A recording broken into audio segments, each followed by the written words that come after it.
Hello everyone, কেমন আছো তোমরা? তো আশা করি সবাই ভালো আছো। তো দেখো আমরা সবাই রেডি হয়ে পড়েছি। তো আমরা কোথায় যাচ্ছি সেটা আমি তোমাদেরকে একটু পরেই বলছি।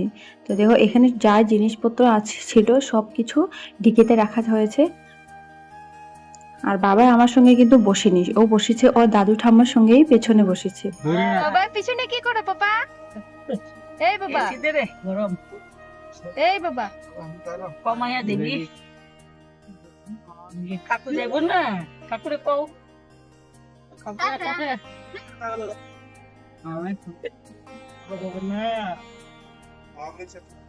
তো তোমরা দেখতেই পাচ্ছ আমার বাবার কতটা মন খারাপ হয়ে গিয়েছে, কারণ ওর কাকু তার সঙ্গে যায়নি।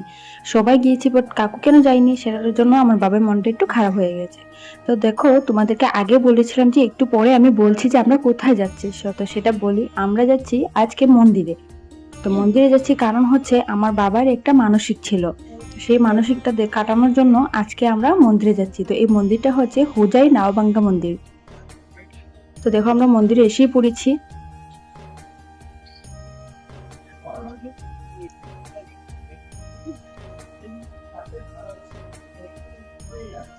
বাবাই দেখো কি করছে। তো এই দেখো বক্সটা, এই বক্সটার ভিতরে হচ্ছে কবুতর।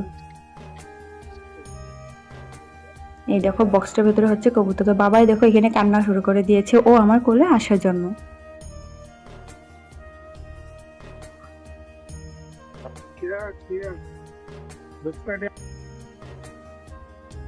তা আমরা এখন মন্দিরের ভেতরেই যাচ্ছি। বাবাই কিন্তু আমার কোলের থেকে নেমে পড়বে এখন। ও মানে কি এত খোলামেলা জায়গা পেয়ে এতটা খুশি হয়ে গিয়েছে না, যেটা মানে বলে তোমাদেরকে বুঝাতে পারবো। তো দেখো কিভাবে দৌড়াচ্ছে ও। আমি নিয়েছিলাম এই বক্সটা, কিন্তু বাবাই বলেছে আমি পারবো না বলে বাবাই আমার হাতে থেকে নিয়ে নিল এটা বক্সটা। বাবাই কিন্তু অনেকবার এই দৌড়াতে গিয়ে পড়ে গিয়েছিল। তো দেখবে এখন একবার পড়ে গিয়েছি, সেটা মানে কি ও আমার কথা শুনেই না, বলেছি যে আমার কোলে আসো কোলে আসো, আসেনি।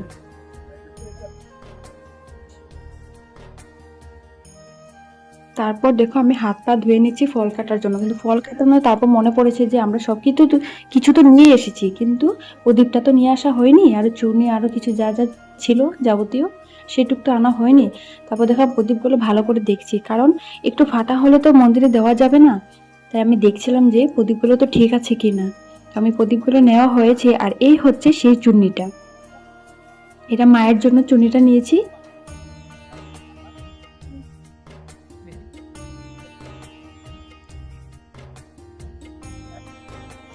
তো দেখো যা যা ছিল আমি সবটুকু নিয়ে নিলাম, তারপর গেলাম মন্দিরে।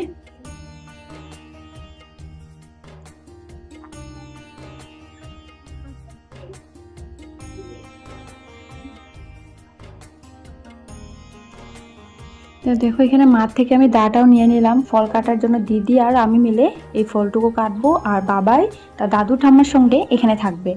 মানে পেছনে মন্দিরের পেছন দিকটা অনেকটা বড় জায়গা, তো বাবাই সে আমার সঙ্গে থাকলে তো কান্নাই করবে আমার কোলে আসার জন্য, তো তাই তাকে রাখে আমরা চলে গেলাম মন্দিরের ভেতরে। আর পেছন দিকে দাদু ঠাম্মার সঙ্গে বসে থাকবে, খেলবে।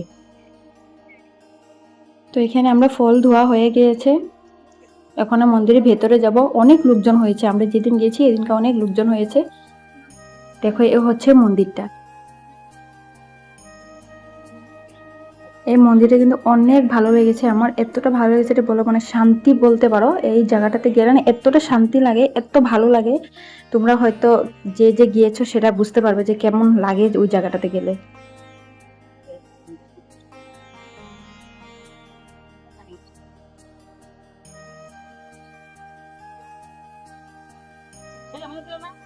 তো এখানে আমাদের মোটামুটি ফল রেডি, কাটা রেডি হয়ে গিয়েছে, আর মা আমি এখন ফল নিয়ে যাব ভেতরে।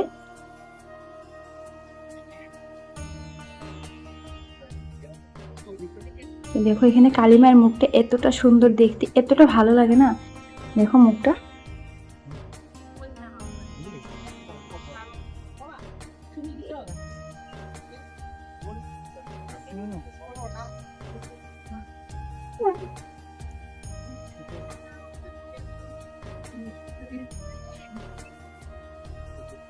আমাদের বাটা দেওয়ার পর তারপর এখানে আমরা এখন অঞ্জলি নেওয়ার জন্য বসবো। তো এখানে আমরা অঞ্জলি নেওয়ার জন্য বসেই পড়েছি। তো অঞ্জলি লওয়ার পর তো দেখো আমাদের মানে বাটা যে দিয়েছিলাম সেটা আমাদেরকে ওখানে দিয়ে দেবো।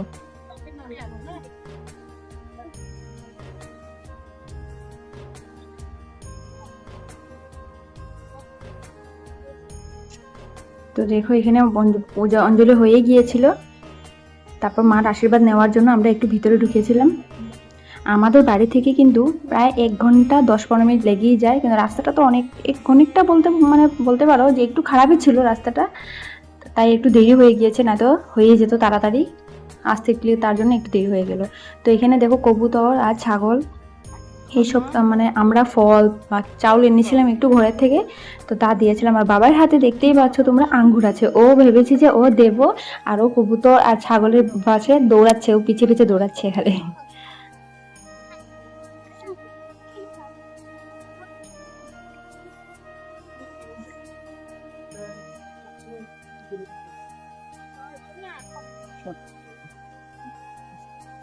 পাপা এই যে দিকে দিকে দিকে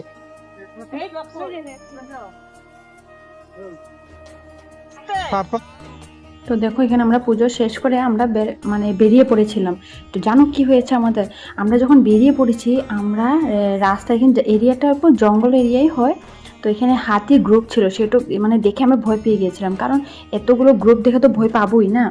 গ্রুপে মানে রাস্তার সামনেই এই হাতিগুলো ছিল, তো একটু তো ভয় লেগেই যাবে যখন তোমরা দেখবে এখানে।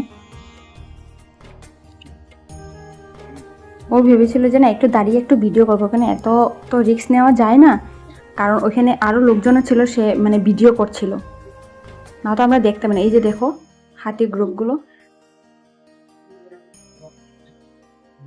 এইসব দেখে কিন্তু আমরা ভয়ে পেয়ে গেছিলাম। তারপর দেখো ভোগ লেগেছিল বলে একটু আমরা রেস্টুরেন্টে ঢুকলাম, একটু দুপুরে খাওয়া দাওয়া করে তারপর ঘরে যাচ্ছিলাম আর কি। তা যদি তোমাদের ভালো লাগে থাকে এই ভিডিওটা লাইক কমেন্ট করে দিও। আর নতুন একটা ব্লগে এই ভিডিওটা আমি এখানেই শেষ করছি, আর নতুন একটা ব্লগ নিয়ে আসবো তোমাদের সাথে।